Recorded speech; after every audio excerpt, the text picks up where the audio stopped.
Unpacking Dogen's Genjokoan. Episode 10. Just practice. First, what do we even mean by unpacking? We can define unpacking as the intense scrutiny of traditional Buddhist and Zen texts. A scrutiny that often breaks down the texts, sentence by sentence, term by term, and occasionally word by word. And why even unpack at all? Because not all of us have the opportunity to regularly engage with a living, breathing, enlightened teacher. Understanding that in the Zen tradition, it's this engagement that substitutes for the critical reading of the traditional texts. And so, for those who don't have the opportunity to regularly engage with a living teacher, there must be a return to the traditional texts as teacher. And with that return is the understanding that the texts are best approached as sequences of riddles, or perhaps as sequences of landmines. And these riddles must be reconciled, these landmines cleared, if we are to truly make progress. Let's begin. Consider the following text from Dogen's Genjokoan, a letter to a disciple. Now, if a bird or a fish tries to reach the end of its element before moving in it, this bird or this fish will not find its way or its place.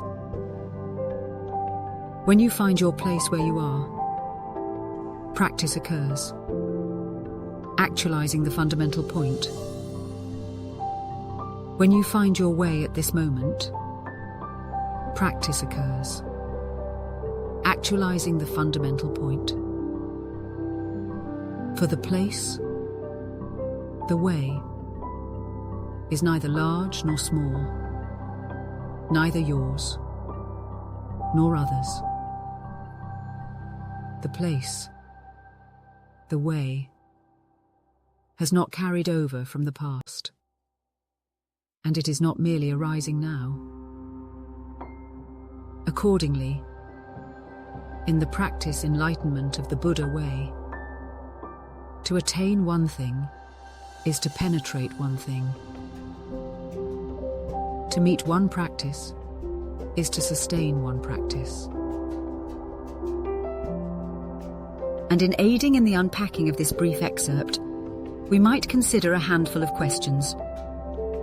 First, what does it mean for a bird or fish to try to reach the end of its element before moving in it?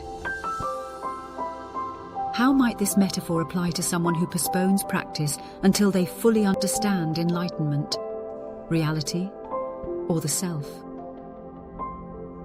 What mistake is Dogen warning against? Next, Dogen writes, when you find your place where you are, practice occurs. What does it mean to find your place? Is this a psychological state? A physical location? A metaphysical realization? Or something else entirely?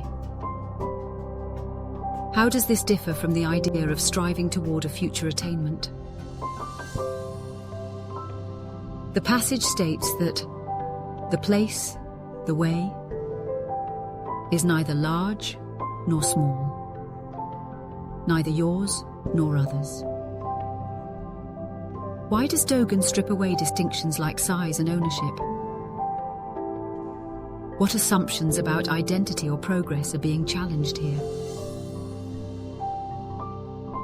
The place, the way, has not carried over from the past, and it is not merely arising now. How should we understand this statement in light of impermanence? If it is neither inherited from the past, nor simply arising in the present, what does that suggest about the nature of reality and practice? And finally, Dogen concludes, to attain one thing is to penetrate one thing. To meet one practice is to sustain one practice. What is implied about totality and completeness in a single act of practice? Does this suggest that enlightenment is gradual, sudden, cumulative, or something that transcends those categories? And so we're getting to the end of Dogen's Genjokoan. More to come.